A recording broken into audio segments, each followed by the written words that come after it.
శ్రీ మహాగణాధిపతయే నమః. ఐం మహాసరస్వత్యే నమః. శ్రీ లలితాంబికాదేవ్యే నమః. రాశి ఫలాల కార్యక్రమములో భాగంగా గురువు యొక్క మార్పు వలన, అలాగే కుజుడి యొక్క విధానము వలన ఇప్పుడు 12 రాసుల వాళ్లకు కూడా ఎలా ఉండబోతుంది, ఈ అక్టోబర్ మాసమంతా కూడా అనేటువంటి దాని గురించి నేను తెలియజేస్తూ ఉన్నాను. ఎందుకంటే సరే, గ్రహాలు ఎప్పటికప్పుడు మార్పు అనేటువంటిది సహజం. మొన్నటిదాకా మేషంలో గురువు కుజగురువులు ఇద్దరూ కలిసి ఉండేటువంటి దాని వలన కుజగురువులు ఇద్దరూ కూడా వృషభములో ఉండేటువంటి దాని వలన ఆ వృషభ రాశి నుంచి గురువు మార్పు అనేటువంటిది జరిగినది.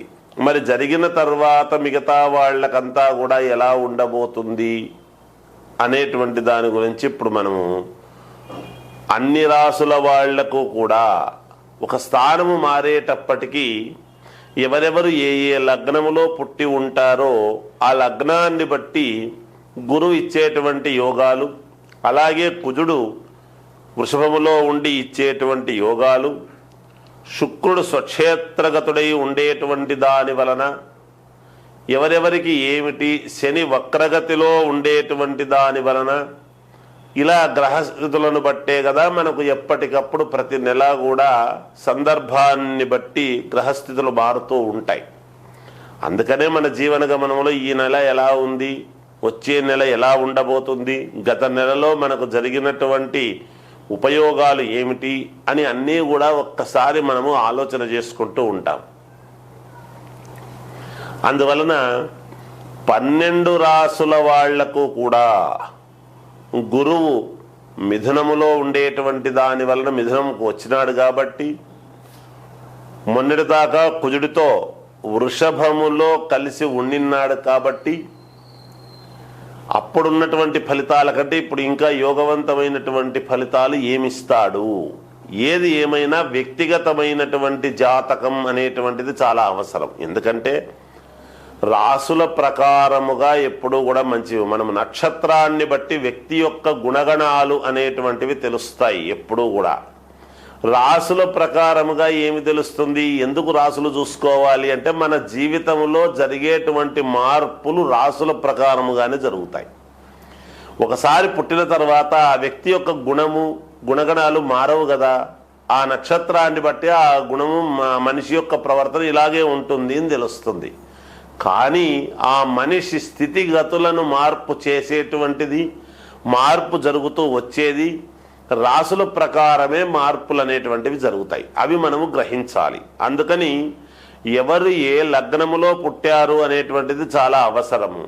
అందుకే వ్యక్తిగతమైనటువంటి జాతకాలు ఎప్పుడూ కూడా మనము ఒకరు అని ఒక నమ్మిక అని పెట్టుకుని ఒక వ్యక్తి దగ్గర అని చూపించుకుంటూ కంటిన్యూగా ఎలా ముందుకు వెళితే బాగుంటుంది. ప్రతి వాళ్లకు కూడా ఒక ఆఫీసరు, పై ఆఫీసర్ గైడెన్స్ను బట్టి కదా ప్రతిరోజు కూడా ఒక సంస్థలో పనిచేస్తూ దాని యొక్క ప్రకారంగా నడుపుతుంటాడు. మానవ జీవితము కూడా ఇలా మీకు నచ్చిన వాళ్ళ దగ్గర చూపించుకొని వాళ్ళు చెప్పినట్టుగా గనక మీరు అడుగులు వేస్తున్నారు అంటే మీకు తప్పకుండా విజయము లభించి తీరుతుంది. ఈ అక్టోబర్ మాసమంతా కూడా ఎలా ఉంటుంది అని ఇప్పుడు నేను తెలియజేస్తాను. తులారాశి వారికి ఈ అక్టోబర్ మాసమంతా కూడా ఎలా ఉంది అంటే చాలా బాగుంది అని నేను తెలియజేస్తూ ఉన్నాను. ధనము అన్ని రంగాలలో ఉండేటువంటి వాళ్లకు ఆదాయముగా ఉన్నది. ఉత్సాహము ఉంటుంది. ఈ పని చెయ్యాలి, ఆ పని చెయ్యాలి అనేటువంటి ఉత్సాహము ఉరకలేస్తుంది. అమ్మవారి అనుగ్రహము వలన, శుక్రుడు స్వక్షేత్రములో ఉండేటువంటి దాని వలన, అలాగే అభివృద్ధి మీరు చేస్తూ ఉండేటువంటి పనుల్లో ఖచ్చితంగా అభివృద్ధి కలుగుతుంది. సోదర మైత్రి అనేటువంటిది పెరుగుతుంది గాక, మాతృ సౌఖ్యము అనేటువంటిది కొంతమందికి మీకు అద్భుతముగా పనిచేస్తుంది.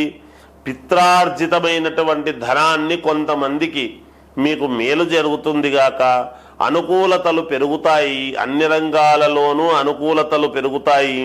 వృత్తి వ్యవసాయము చేసుకునేటువంటి వాళ్లకు చాలా యోగదాయకముగా ఉన్నది.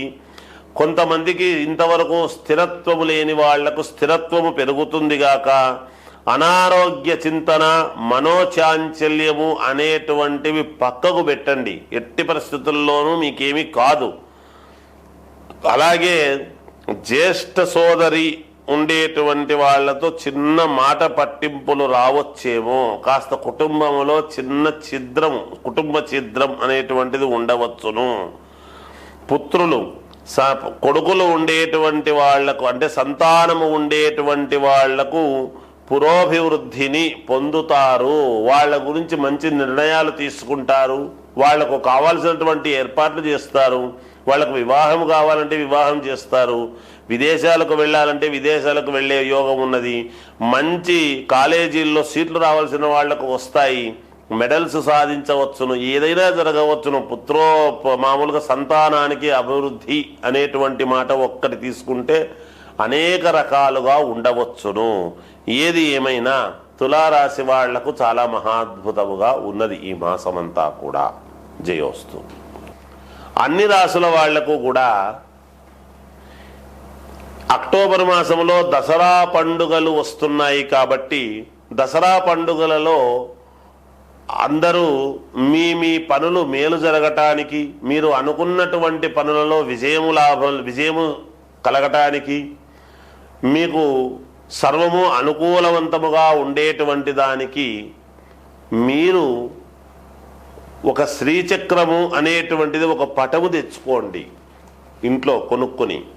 ఆ పటాన్ని పసుపు నీళ్లతో శుభ్రముగా తుడిచి, ఆవు పేడ దొరుకుతుంది, గోమయం, ఆవు పేడ తీసుకుని శ్రీచక్రము యొక్క బిందువు, పటములో మధ్యలో ఉంటుంది బిందువు అని, ఆ బిందువు దగ్గర ఆ గోమయాన్ని మనము గంధములాగా పెట్టండి.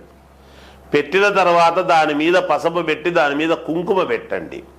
పెట్టిన తర్వాత ఈ దసరా 10 రోజులు కూడా సాయంకాలము పూట 5 గంటల నుంచి 7 గంటల లోపల, 5 నుంచి 7 గంటల లోపల మీ ఇష్టం, సాయంకాలం కొంచెం నిష్టగా మహాలక్ష్మి అష్టోత్తరము అనేటువంటిది ఆ పటము మీద వేస్తూ రాండి రోజు కూడా.